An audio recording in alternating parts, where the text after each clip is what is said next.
Imagine if you could delete all of the bots in World of Tanks.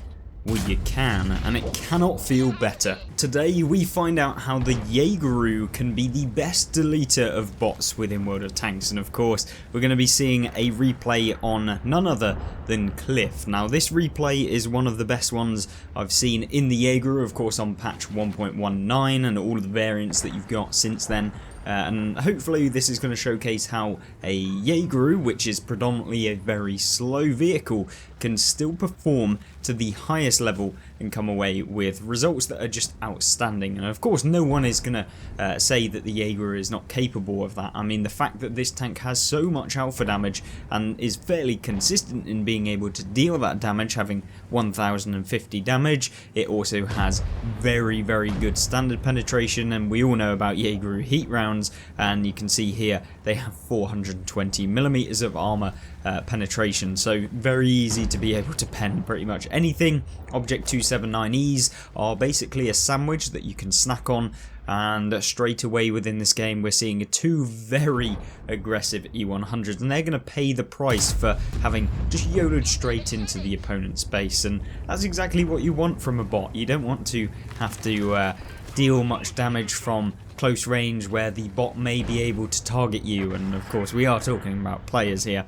Now some players, you know, they act like these bots and they pretend like they know what they're doing, but of course it's always nice when you fully ammo-rack an E100 for pretty much his entire hit points, and yeah, it comes away with over 2,600 damage within just one shell. So one of the most ridiculous things to start this video off with, and hopefully you guys will enjoy what we have to see from this tank. Now everyone knows about the Jageroo, of course, having that high alpha, of course having fairly decent armor, at least for a tank destroyer. Remember, getting this really good superstructure. You've got the lower plate weak point much like the E100, but the superstructure of the tank, of course the bit above that, the hull armor as well as that kind of turret structure, is very good. So you find it very difficult to be able to pen this thing unless you've, of course, yourself have heat rounds, and you can pen this place here since it's not that well angled. The upper plate is actually pretty well angled, so you'd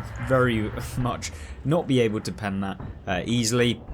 Of course, what you're seeing here is him just farming up opponents that are pushed way too far, and the Kramvong pays for it with going back to the garage. Now one thing that people always forget is about this position, and this position is actually really good for tank destroyers, and predominantly tanks that are fairly camouflaged. You know, you can remain undetected. I mean, with the Jageroo being so big, you're pretty much never going to be able to remain undetected for the most part, but you can always hope.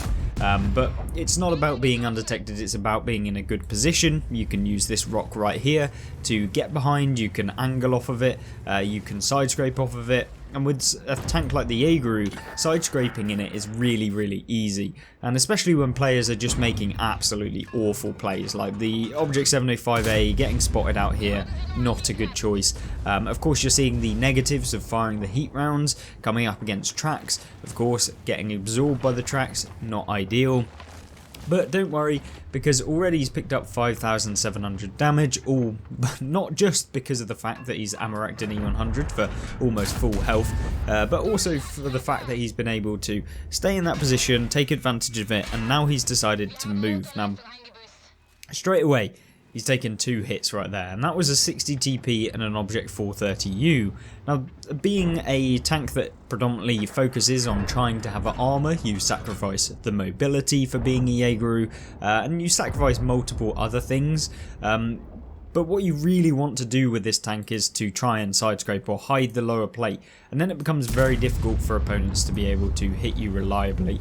Now he goes for a blind fire there, of course gets hit by the 430U earlier in the game. You saw him zooming out so he could aim his reticle and then see if he's actually hit anyone. Of course, very good thing that you should all be doing in your own games if you're deciding to, but yeah, still very nice to see. Now the 60 TP does actually get spotted. You're seeing him pull out side scraping, aiming fully, hopefully he'll be able to hit, and of course he does.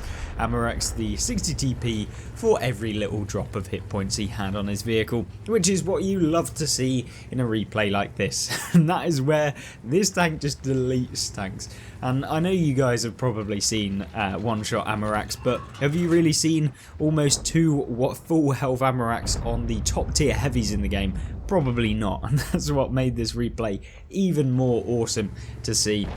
And when players just think, you know what, my team are well up on hit points, we're going to be able to deal with so much damage, and then one Jageroo thinking, you know what, no, I don't think you should be able to win this game, decides that the RNG is in his favour and manages to shut down the rest of the vehicles. Now, having done 9,000 damage, you'd be thinking, well, I hope we win, and with shutting down the 705A, which he bounced off of earlier, you know, it's looking very, very hopeful. There's only 1,200 hit points left on the enemy team. We have the Manticore, who's pushed up, and also the 430U and the VZ55. The Manticore trying to be a nuisance, but unfortunately for him, it's also Curtains, and he's back at the garage as well.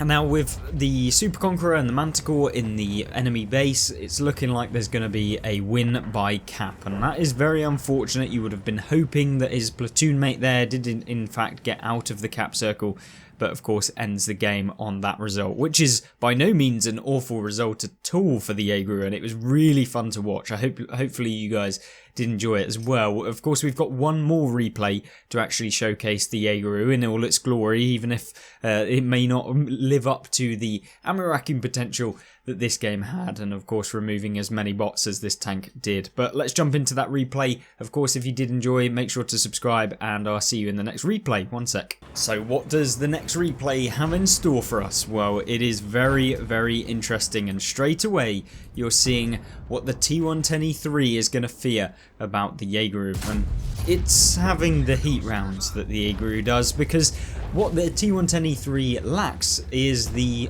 total armour to be able to bounce rounds like 420 heat, and unfortunately the E3 takes a chunky 1085 hit point roll from the Jageroo, and is probably feeling a little bit salty that at the beginning of the game he got targeted by the biggest gun in the game. So what we're hoping for in this replay is to utilise the Paris map, which is predominantly heavy armour vehicles typically will win on this corner area, but you also have the fact that, you know, you can side scrape off of buildings using the arm model and hopefully be able to pen everything.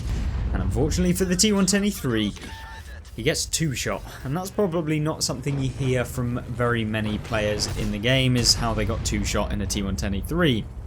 And that's because of the fact that the armour from the front is very difficult to pen. Things like the FE4005 that could probably do the same have to come around the rear, but often at that point in the game where you're able to come around the rear of a vehicle, the friendly teammates are going to help you out, and they're probably going to be able to do the rest of the damage that you have penned afterwards. But you're seeing there, around into the IS-7, unfortunately for him, it appears like he actually hit. Now whether or not he penned because of those heat rounds being kinda limited by the fact that they get absorbed by heat rounds, so, or by tracks even, can be a little bit difficult to know whether or not you penned at these long ranges. You're just hoping that it hit the armour as opposed to being able to hit the tracks. Now one thing that you can do is use the bush mechanics over here like everyone does on Paris map, you know, push down the bush and then end up farming tanks that think they've got a turret like an ST2, who, let's be honest, don't have a turret against the Jageroo. And he's feeling very butthurt, I assume, within this replay, considering he's just lost, what, like a third of his hit points, just under, or just over a third of his hit points to one shell from a tank he didn't even manage to spot afterwards. And that's the use of bush mechanics for you. Of course, with a rifle cracking off like that in the game, could almost call the Jageroo a sniper rifle at this point. But one thing that you'll note is already very, very nice game. Hoping to be able to hit this ST2, but at this point you're seeing the player here actually kind of turning his tank to be able to get that angle on the ST2, since he appeared like he was hiding behind the post or the column that is on the bridge. Now, didn't work out very well for him because he takes another 999 damage hit, which is nice to see. Now the E100 here, looking like he's trying to corner fight, but when you come up against the Jageroo, it's very difficult to fight on a corner. But one thing that Jageroo does quite well is to push aggressively, especially when the tanks on the enemy team are on low hit points. A low hit point tank is your snack, and even a full hit point tank, as we saw in the previous replays, is also your snack. Now it appears like the IS-7 got hit. Now whether he's taken all of that damage that he has done so far from the penetrating shot earlier on in the game is unknown. Now, one thing that you saw there was our player decides, maybe I'll side scrape off this side of the building, but one of the key things about the Jageroo is this big cupola, and if you start side scraping on this side, you're more likely to get hit in that big cupola, and that's what everyone will try and aim at if they have any sense. But one thing that you're seeing here is trying to aim for the flattest part of the IS-7 turret, and with the heat rounds you do have the ability to do that, and you're looking at about 390mm of pen to be able to pen an IS-7 turret from the front if you're aiming at the weak points. Now with 420 you are going to be very much in a good position to be able to deal that damage pretty consistently. But the only kind of limiting factor is that you're not very flexible to come around corners like this, so you have to be a little bit wary of what you're doing. Unfortunately for the E100, he exposes a little bit too much of himself and ends up getting pumped for 1100 damage. The 60 TP on the enemy team looks like he's trying to push forward over the bridge. There's not a huge amount of tanks on the team to be able to kind of counter him, and that's really where you're hoping that some miracle can come away and you can end up actually dealing damage. The IS-7's mantlet here looking like he wants to go for the pen on it. Can he actually hit it? Unsure. He does, but he doesn't manage to pen it. Assume he hit the most angled part of that mantlet. So you have to be careful with the Jageroo, because you've got just over a 20-second reload with this thing, which you'd expect from a tank that can deal 1050. You wouldn't want it reloading every 5 or 10 seconds or something ridiculous like that. But now it's not looking good at all. The 60 TP kind of pushing up from behind, so he needs both either to push forward to take out the E100 and the IS-7 to avoid taking any damage from the 60 TP, who can shoot him in the back, but in doing so he manages to hit the IS-7 but only hits him for 788 damage, so really low rolls there. It must be one of the minimum rolls you can do in the Jageroo, so not good at all. You'd be hoping for a lot more, but you know, you have to take what you're given sometimes on World of Tanks, and unfortunately he was given a shaft. Now the E100 looking like he's a little bit disappointed in what he's doing, but Jageroo here doesn't manage to actually get the damage on him. He gets pumped from behind by the 60 TP, as you'd expect, and that's really why he's got to push this IS-7 hard to be able to get around here and then provide himself a little bit of cover against the 60 TP. Now the IS-7 thinking he's going to get away by trying to avoid the Jageroo by pushing the 60 TP. Unfortunately the IS-7 weighs slightly less than the 60 TP, and he's going to end up paying the full price of a premium round from the Jageroo, and he ends up back in the garage. So having done 7,381 damage so far, having picked up 4 kills, it's a good game in the Jageroo. No one's going to complain whatsoever, and hopefully you guys have been enjoying these videos.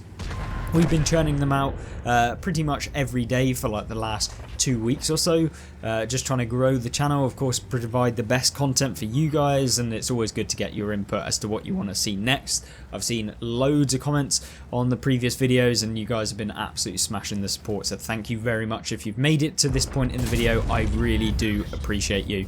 But one thing I do appreciate is taking out the top tier medium from the game in a tank destroyer. And the Jageroo itself is a tank that can do that when you are facing the right way, of course. Now, the Jageroo, as most people will know, is a pretty slow ogre of a tank destroyer that relies upon being able to face frontally towards the opponents, and it can be in these later games where the Jageroo can be very annoying to play, because you've got to deal with the medium tanks that may have survived to the end, who can pretty much come from any direction, and if they're a good player they're gonna track you, then they're going to retrack you, and then they're going to farm you for the rest of your health. Now unfortunately for the TVP T5051, he takes one big old chunky hit where he manages to actually high roll massively, and he ends up bouncing all 4 rounds off of the Jageroo. So not a single penetrating hit very, very bad for the TVP, awful trade for him, and of course a high roll by the Jageroo secures a ridiculous amount of damage in one shell. The Leopard 1, obviously thinking he could support the TVP, ends up being removed wholeheartedly from the game and sent back to the garage where he belongs, and now it's a case of trying to hunt down the final TVP alongside the artillery on the enemy team, and the TVP appears to be coming around this way. He's now in the ultimate sausage sandwich. You're stuck between a rock, and there is nothing you can do to either of them, and of course gets shut down by the closest in his teammate in the Jageroo. Now there is of course the artillery piece on the enemy team, the Batchat 15558, who is in the cap circle, and there's nothing he can do against a tank with such raw power. Even if he was to hit him every single round, he probably couldn't take out the 1158 hit points left on the Jageroo. But what a brilliant result again. Of course, let's jump over to the post-game stats, or if you're not interested in that, then make sure to have a look at some of the videos that we've got on the channel if you did enjoy this one. Let's jump over now. So here we go. Jageroo K managed to pick up 3,600 experience with 166,000 silver. The mastery badge, of course, demolition expert for the 2 ammo racks he had on pretty much full health tier 10 heavy tanks, fighter, fire for effect, brothers in arms, high caliber, tanker, sniper, and yes, a brilliant result indeed, picking up 1,204 base experience with 12,220 damage, and of course removing pretty much all of the bots from the enemy team. And a lot of the team on the opposing side didn't particularly have the best games, and I'm not surprised when you get removed fairly quickly in something like an E100. Yes, having only received 2 shells, I'm surprised you would be able to get taken out that quickly. But even with the amazing result that we saw in today, he only made 47,000 silver because of the heat round ammunition fired, but this tank is probably not as bad as some of the other vehicles if you fire only premium, because if you pen with this, you'll make your money back. If you pen with something like the CS63 or miss continuously, you're going to lose a lot more money in the game if you fire exclusive premium. But a brilliant result nonetheless, and thank you Jageroo for uploading it. And then we have the Jagdpanzer E100 in the second game, DUQ, who managed to get his second mark. He's got a mastery badge, a fire for effect, a defender medal for resetting the base from the artillery, the high caliber and the top gun, and picking up 105,515 silver, 1,462 experience with 7 bonds. Of course coming top on the team with 1,462 base experience, so no boosters added to this game. And yes, 10,437 damage with 7 kills, and his teammate in the Jagdpanzer E100 also picking up 5,109 damage and 1,052 base experience with the 4 kills. So really good to see. Unfortunately, he did lose money in that game, just purely down to those Jageroo heat rounds, but nonetheless a fantastic set of replays, and hopefully you enjoyed some bots getting kicked out of World of Tanks and back to the garage where they belong. Thank you, and I'll see you in the next one. Don't forget to check out these videos on screen for a little bit more. Goodbye.